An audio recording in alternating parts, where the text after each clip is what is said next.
Bom, vamos iniciar então a leitura e interpretação deste documento que vai nos auxiliar a detectar aí problemas, tá? Situações que a gente vai encontrar nas placas de autoclave da Vitale, tá? Então, basicamente, ele é um fluxograma, tá? Então, a gente começa por onde? A gente começa aqui, tá? A gente vai colocar a máquina na tomada, dar o start.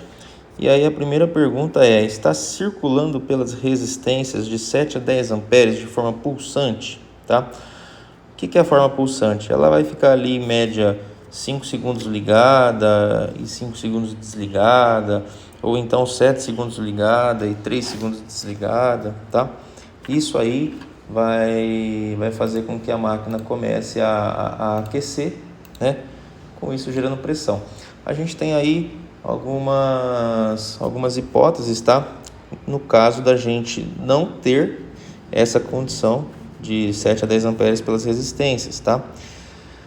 As 4 hipóteses que vão fazer isso acontecer são as resistências estarem abertas, tá? Se as resistências estiverem abertas, não vai circular corrente pelas resistências e com isso a máquina não vai esquentar, tá?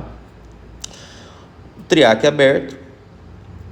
A terceira hipótese seria o termostato aberto e a quarta hipótese seria a fiação rompida, tá? E para cada hipótese dessa, a gente tem aqui uma solução, tá? É uma solução bem básica, mas é até sugestiva, né? Em caso de resistências abertas, você deve trocar as resistências. Em caso do triac aberto, você deve trocar o BTA24. Se o termostato estiver aberto, você deve trocar o termostato. E se a fiação estiver rompida, você deve refazer a ligação elétrica aí para poder ter os contatos adequados. Feito isso, a gente, claro, que vai passar pela segunda parte aqui. Esse daqui é só uma parte de... Algumas placas vão ter aí o LED V e o LED R, né? Se eles estiverem oferecendo essa condição aqui, a gente vai para o sim, tá? Com isso, a máquina vai começar a esquentar, tá? E aí você vai medir tensão contínua em cima dos terminais do sensor, tá? E aí a pergunta é: o sensor atingiu 3,1 volts em seus terminais dentro de 8 a 13 minutos, tá? Se o sensor não atingir, quais são as possibilidades? Sensor danificado, mau contato no sensor, ou então a dissipação de calor está deficiente, tá? Lembrando que esses 3,1 volts que você vai medir, essa tensão ela vai caindo conforme a máquina vai aquecendo, tá? Então, quanto maior a temperatura dentro da máquina, menor vai ser essa tensão. Ela começa com 5 volts e vai caindo, tá? Então, quando ela atinge 3,1 volts, ela tem que pegar aí e fechar a válvula, tá? Então, o que vai acontecer? As 3 hipóteses aqui são trocar o sensor, tá? Garantir um bom contato dos terminais, e a terceira seria substituir a pasta térmica das resistências e fixar bem o suporte das resistências ao tanque. Com isso a gente iria concluir aí e iria garantir que chegaria nos 3,1 volts o sensor. Eu tive que interromper, tá? E agora a gente vai continuar a leitura. Então, a gente já fez com que a gente já solucionou todas as hipóteses que poderiam impedir o nosso sensor de atingir os 3,1 volts, tá? Então, a gente ligou o autoclave está esquentando, as resistências estão ali, circulando corrente por elas, a tensão do sensor foi caindo, atingiu 3,1 volts. Quando ele atinge 3,1 volts, a válvula tem que fechar, tá? Assim que a válvula fecha, a máquina tem que começar a pegar pressão, tá? Mas aí a pergunta vem: a válvula fechou? Se a válvula não fechou quando atingiu 3,1 volts no sensor, a gente pode ter aí então um vazamento na válvula, tá? Uma válvula que esteja queimada, ou seja, mesmo a placa mandando ela acionar, energizando a bobina, ela não vai energizar e não vai fechar o canal ali da válvula. Ou então o triac, tá? O triac que está lá na placa, que vai fornecer energia para a bobina, se ele esteja aberto, tá? Soluções aí para o problema 1 do vazamento da válvula é limpar o orifício da válvula, tá? fazer uma bela de uma limpeza ali, garantir que não tenha nenhuma sujeira impedindo o êmbolo de fazer a vedação perfeita do canal. A hipótese 2 de válvula queimada, a gente tem que substituir, infelizmente, tá? A gente vai instalar uma solenoide nova ali e fazer a verificação. E caso o triac esteja aberto, a gente tem que trocar o BTA 12 da placa. É o BTA que não está fixado no dissipador, tá? Porque a corrente da válvula não é tão alta como a das resistências, então ele não necessita de dissipação fornecida por um dissipador. Então, solucionadas essas 3 hipóteses aí, tenho certeza que a válvula vai fechar, tá? Aqui a gente continua com aquela questão dos LEDs, tá? O comportamento deles. Se o comportamento dos LEDs não tiver conforme aqui a gente está mostrando, você vai ter que consultar o fabricante, tá? Porque os LEDs nada mais estão fazendo do que a leitura direta do processador. Então, se o processador não estiver funcionando da maneira correta, não tem o que você fazer. Você vai ter que consultar o fabricante ou o seu revendedor, tá?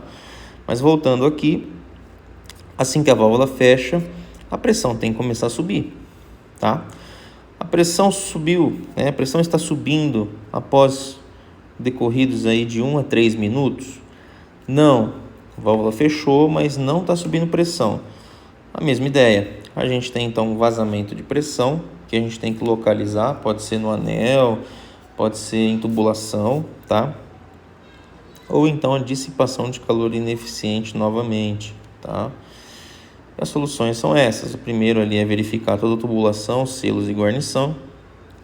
E para garantir que a dissipação do calor esteja adequada, a gente tem que substituir a pasta térmica das resistências e fixar bem o suporte das resistências ao tanque, tá? Garantir que ele esteja bem preso, transmitindo ali, né, o calor necessário, o calor gerado pelas resistências para o tanque.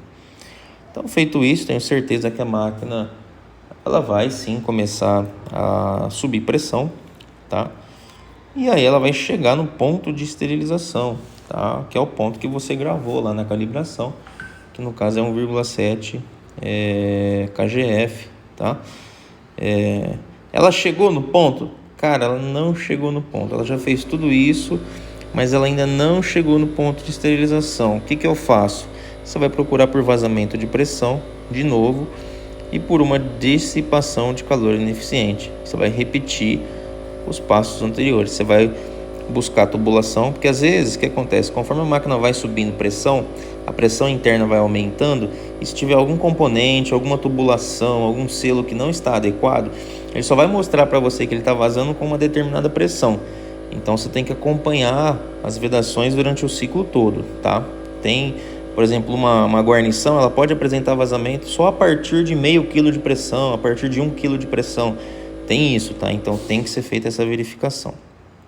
Então tenho certeza de novo que a máquina vai chegar no ponto de esterilização se não tiver ocorrendo nem vazamento de pressão e se o calor estiver sendo dissipado corretamente. Cara, chegou no ponto de esterilização, basicamente é um relógio, tá? Não tem porquê, depois de 16 minutos, a máquina não efetuar a despressurização. Isso falando na parte lógica, tá? A parte do processador, da parte que estamos falando do programa gravado dentro do processador. Então, após 16 minutos, ocorreu a despressurização? Não ocorreu. Eu tenho certeza que a placa vai mandar despressurizar, porém, a máquina não vai soltar pressão. Então, as únicas hipóteses são entupimento de tubulação ou obstrução da tubulação. E aí você vai ter que verificar toda a tubulação, se tem alguma mangueira dobrada internamente ou externamente, e se não tem nenhuma obstrução, talvez sujeira no filtro, fazer uma limpeza tanto do filtro como do orifício de saída e da tubulação também, tá? Feito isso, então, a máquina vai sim fazer a despressurização, vai zerar a pressão dela, e aí a gente tem aí 20 minutos de secagem, tá? Com válvula aberta, e depois mais 10 minutinhos com a válvula fechada, tá? E mais uma coisa, esse último passo basicamente é um relógio contando dentro do processador. Ele não precisa de nenhuma leitura para poder tomar uma ação, se ele vai para secagem sim ou não. Então ele entra nessa função e vai ficar contando o relógio. Então tenho certeza aí que depois de decorrer esses 30 minutos aí, a gente vai ter aí o final de ciclo, um ciclo decorrido aí com sucesso, tá bom? Então, se tiverem dúvidas aí, o canal está à disposição, basta entrar em contato que a gente vai conversando.